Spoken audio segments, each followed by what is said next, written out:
दोस्तों, आजकल के बच्चे को पता नहीं क्या हो गया है। आज की जो घटना मैं आपको सुनाने जा रहा हूँ, ये घटना बेहद ही दिल दहला देने वाला है।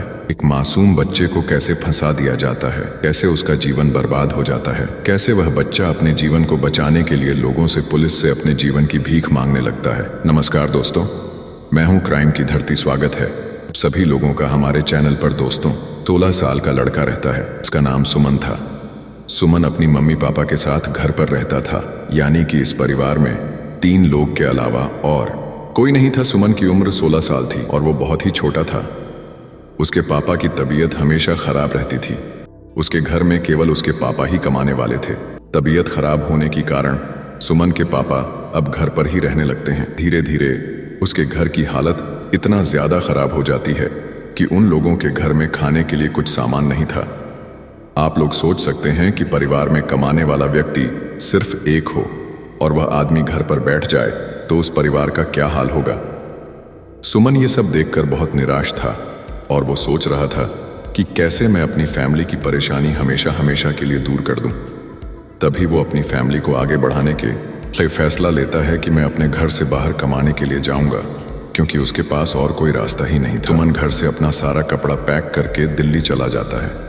पैसे कमाने के चक्कर में वहां जाने के बाद उसको एक कंपनी में काम मिल जाता है। दरअसल उसकी उम्र 16 साल थी, लेकिन उसको काम कैसे मिली इसके बारे में मुझे जानकारी नहीं है, क्योंकि जहां तक मुझे पता है कि कंपनी में 18 साल से कम उम्र के लोगों को काम नहीं दिया जाता है। लेकिन फिर भी सुमन की उम्र 16 साल थी और उसको काम मिल जाता है और उस कंपनी में काम करने लगता है। जैसे ही कुछ दिन बीत जाते हैं, उस कंपनी के अंदर एक 36 साल की महिला भी काम करती थी, जिसका नाम मनीषा था। मनीषा सुमन से पूछती है कि तुम कहाँ के रहने वाले हो, तो सुमन कहता है कि मैं उत्तर प्रदेश का रहने वाला हूँ। तो मनीषा इस बात से काफ़ी खुश हो जाती है, क्योंकि वह भी उत्तर प्रदेश के ही रहने वाली थी। क्योंकि सुमन अभी 16 साल का था, इसलिए सुमन मनीषा को चाची कहता था। मनीषा भी उसको अपने बच्चे की तरह प्यार करती थी। एक दिन मनीषा सुमन को अपने रूम पर लेकर जाती है और वहां पर उसको खाना वाना खिलाती है। कहती है कि तुम्हारा जब भी मन करेगा, बिना कुछ सोचे समझे तुम हमारे रूम पर आ जाना, मैं तुम्हारे माँ के समान हूँ। सुमन इस बात से काफ़ी खुश हो जाता है, क्योंकि सुमन जीवन में पहली बार अपने घर से बहुत ज़्यादा दूर गया था। जाहिर सी बात है, कोई अपने घर से दूर जाएगा तो उसका मन नहीं लगेगा, क्योंकि उसको यहाँ पर मनीषा चाची मिल गई थी। तो सुमन को अपनापन महसूस होने लगा था।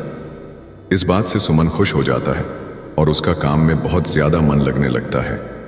मनीषा अपने 2 बच्चों के साथ और अपने पति के साथ वहाँ पर रहती थी। उसका पति और मनीषा दोनों लोग एक ही कंपनी में काम करते थे। कभी मनीषा कंपनी जाती थी तो मनीषा का पति बच्चों का ख्याल रखता था। कभी मनीषा कंपनी से आती थी तो उसका पति कंपनी में जाकर अपना काम करता था और मनीषा अपने बच्चों का ख्याल रखती थी। तभी एक दिन मनीषा कंपनी से अपने रूम पर जा रही थी तो उसका पति कहता है कि आज मैं रूम पर नहीं आऊँगा, आज मुझे बहुत ज़्यादा काम है।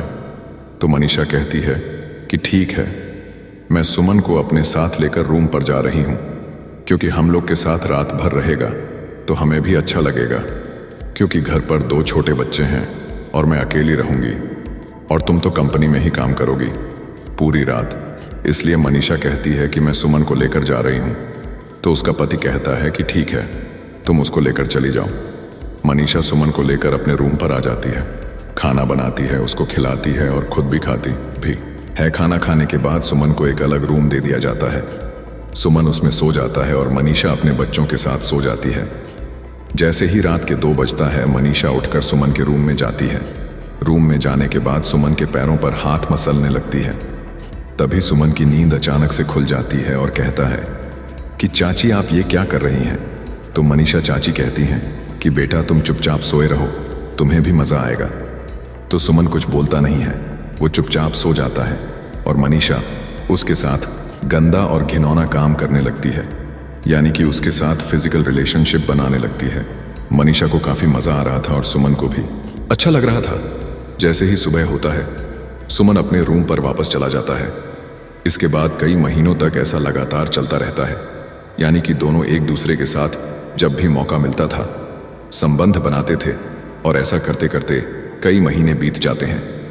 एक दिन होता कुछ ऐसा है कि दोपहर का टाइम था और मनीषा सुमन के साथ संबंध बना रही थी। दोपहर में ही तभी अचानक उसका पति रूम पर आ जाता है और वो देखता है कि मनीषा उसके साथ यानी कि सुमन के साथ नंगी जनक स्थिति में पड़ी हुई है, लेकिन उसका पति कुछ बोलता नहीं है। वो चुपचाप से वहां से अपने रूम में चला जाता है। जब मनीषा अपनी हवस खत्म करने के बाद जब अपने रूम में जाती है तो देखती है कि उसका पति रूम में पहले से ही आकर बैठा है। मनीषा को बहुत ज्यादा शॉक लग जाता है कि यह कैसे आ गया है। तब मनीषा सोचती है कि शायद मेरा पति सब कुछ देख चुका है। तब मनीषा का पति उसको बैठाकर समझाता है कि वह तो बच्चा है, ना समझ है, लेकिन तुम तो समझदार हो, तुम उस छोटे से बच्चे के साथ ऐसा कैसे कर सकती हो। मनीषा का हस्बैंड शांति से काम लेता है और दोनों को बैठाकर समझाता है और कहता है कि आज के बाद से तुम दोनों ऐसी गलती कभी मत करना, और सुमन को भी समझाता है कि बेटा तुम्हारी जिंदगी हमेशा हमेशा के लिए बर्बाद हो जाएगी। आज के बाद जिंदगी में तुम ऐसी गंदा और घिनौना काम कभी मत करना। और यही बात मनीषा को भी समझाता है। यहां पर मामला शांत हो जाता है। सुमन अपने रूम पर वापस चला जाता है, लेकिन 3-4 दिन तक सुमन अब इसके रूम पर मनीषा आता ही नहीं है। जैसे ही 3-4 दिन बीत जाता है, सुमन को अब बहुत ज्यादा उसकी आदत लग गई थी, यानी कि उसको सेक्स की लत लग गई थी। अब वो रह नहीं पा रहा था। 3-4 दिन बाद सुमन खुद अपने मन से ही मनीषा के रूम पर जाता है और मनीषा को एक दूसरे से बहुत ज्यादा लगाव भी हो गया था। इस बार सुमन खुद मनीषा के रूम पर जाता है। जैसे ही जाता है, उससे मिलता है तो दोनों में संबंध पहले से ही बना हुआ था, जिसकी वजह से दोनों में कोई पर्दा नहीं था, ना तो कोई शर्म नाम की चीज थी। दोनों एक दूसरे से फिर से संबंध बनाने लगते हैं। तभी संजोग से उस दिन भी उसका हस्बैंड रूम पर आ जाता है और वो दोनों को फिर से उसी हालत में देख लेता है। इस बार मनीषा की बहुत ज्यादा पिटाई करता है उसका हस्बैंड और बहुत ज्यादा गुस्सा था। वो मनीषा से कहता है कि मैं तुमको अपने साथ जिंदगी में कभी भी नहीं रखूंगा, तुमसे तलाक चाहिए। मुझे मनीषा कहती है कि तुम अपने दोनों बच्चों को लेकर अपने साथ यहां से लेकर उसको चले जाओ, मैं सुमन के साथ अपनी जिंदगी बिता लूंगी। अब आप लोग सोच सकते हैं कि मनीषा कितनी घटिया किस्म की औरत थी। अब मनीषा और उसके हस्बैंड में बहुत ज्यादा लड़ाई झगड़ा होता है और मनीषा का हस्बैंड अपने दोनों बच्चों को लेकर अपने गांव उत्तर प्रदेश वापस चला जाता है। इधर मनीषा और सुमन एक ही रूम में रहने लगती हैं। सुमन पहले दूसरे रूम में रहता था, लेकिन अब दोनों का रूम एक हो चुका था। सुमन भी काफी खुश था मनीषा के साथ। सुमन को भी मनीषा के साथ अच्छा लग रहा था। दोनों सुमन और मनीषा एक साथ कंपनी जाते थे, एक साथ काम करते थे, एक साथ वापस आते थे और फिर दोनों एक साथ रहते थे और दोनों एक दूसरे के साथ संबंध बनाते थे। ऐसा करते करते 6 महीने बीत जाते हैं। तब मनीषा सुमन से कहती है, अब तुम मुझसे शादी करो। लेकिन सुमन इस बात से मना कर देता है, मैं अभी तुमसे शादी नहीं कर सकता। मेरे माँ बाप कभी भी नहीं मानेंगे, क्योंकि उसकी उम्र 16 साल थी और उसकी जो उम्र थी वो 36 से कुछ आगे बढ़ चुकी थी, यानी कि मान लो 27 साल की उम्र हो गई थी। इस वजह से वो मना कर रहा था कि मैं तुमसे शादी नहीं कर सकता हूँ। लेकिन उसको बहुत ज्यादा प्रताड़ित किया जाता है, बहुत ज्यादा फोर्स किया जाता है और कहा जाता है कि अगर तुम मुझसे शादी नहीं करोगे तो मैं तुम्हारे साथ क्या करूंगी, तुम सोच भी नहीं सकते हो। दरअसल सुमन अब मनीषा से बहुत ज्यादा डरने लगा था, क्योंकि उसकी उम्र अभी 16 साल थी और वह शादी कर नहीं सकता था, लेकिन फिर भी उसको शादी करने के लिए जबरदस्ती किया जा रहा था। तभी सुमन एक ऐसा कदम उठाता है जिसकी वजह से उसकी जिंदगी हमेशा हमेशा के लिए बर्बाद हो जाती है। दरअसल सुमन यह सोचता है कि अगर मैं मनीषा को मार देता हूँ, उसका मर्डर कर देता हूँ, तो शायद सब कुछ ठीक हो जाएगा और मैं बच जाऊंगा, फिर मुझे परेशान करने वाला कोई नहीं होगा। तभी सुमन मार्केट जाता है और वहां से एक चाकू खरीद कर लेकर आता है और जिस बेड पर दोनों लोग सोकर संबंध बनाते थे, उसी बेड के नीचे वो चाकू को छिपाकर रख देता है। जैसे ही रात होता है, दोनों घर पर कंपनी से वापस आते हैं, खाना पीना खा के बेड पे एक साथ सोते हैं और संबंध बना रहे होते हैं। तभी सुमन बेड के नीचे से चाकू निकालता है और कई बार मनीषा के पेट पे, छाती पे, हाथ पे कई जगह वार कर देता है। देखते ही देखते मनीषा की मौत हो जाती है और जो सुमन था वो उसको उसी हालत में छोड़कर अपने रूम पर वापस चला जाता है। जब सुबह होती है तो मनीषा के रूम का दरवाज़ा खुला हुआ था। जब आसपास के लोग मनीषा से मिलने आए तो वो लोग देखें कि मनीषा की लाश उसके बेड पर पड़ी हुई है। जब ये बात पुलिस को पता चली तो पुलिस डेड बॉडी की जांच पड़ताल करती है और मनीषा के हस्बैंड को फ़ोन किया जाता है तो उसका हस्बैंड बताता है कि मुझे उससे कोई मतलब नहीं है, उसके साथ जो भी हुआ अच्छा ही हुआ है। लेकिन फिर भी पुलिस मनीषा के हस्बैंड को अपने पास बुलाती है उससे पूछताछ करने के लिए, क्योंकि वो उसका हस्बैंड था। मनीषा का हस्बैंड सारी बात पुलिस को बताता है और कहता है कि मनीषा ने मुझे धोखा दिया था। एक छोटे से बच्चे के साथ इतना गंदा और घिनौना काम करती थी जिसकी वजह से मनीषा मुझे हमेशा हमेशा के लिए छोड़ के चली गई और मैं भी उसे छोड़ चुका हूँ और मुझे नहीं पता कि मनीषा की मौत कैसे हुई है। जब पुलिस को पता चला कि उसका संबंध किसी एक छोटे से बच्चे के साथ था, जब पता किया गया तो उसका नाम सुमन था, वह भी उसी कंपनी में काम करता था। जब सुमन को पकड़ा गया तो उसको ढूंढ के पूछताछ उससे की जा रही थी। तब जो है सुमन सब कुछ पुलिस के सामने सच सच बता देता है।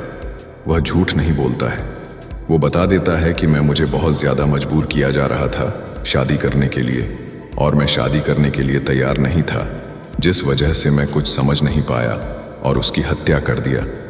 यह सब सुनने के बाद पुलिस थोड़ा सा अचंभों में पड़ जाती है, लेकिन फिर भी उसकी डेड बॉडी को पोस्टमार्टम के लिए भेज दिया जाता है और सुमन को गिरफ्तार करके उसको बाल सुधार जेल में भेज दिया जाता है। दोस्तों, सुमन घर से बाहर गया था पैसे कमाने के चक्कर में, लेकिन उसके साथ इतना गंदा और घिनौना काम हुआ कि उसको जेल जाना पड़ा। अब कितने दिनों तक वह जेल में रहेगा इसका कोई भी अंदाजा नहीं है। सुमन के घर पर भी उसके माता पिता का रो रो कर बुरा हाल हो गया है। अब पता नहीं उसके माता पिता का ख्याल कौन रखेगा।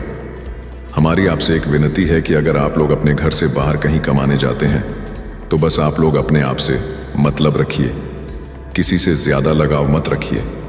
लगाव उतना ही रखिए जितना चल पाए, नहीं तो जो हाल सुमन के साथ हुआ है शायद भविष्य में कहीं वह आपके साथ भी हो।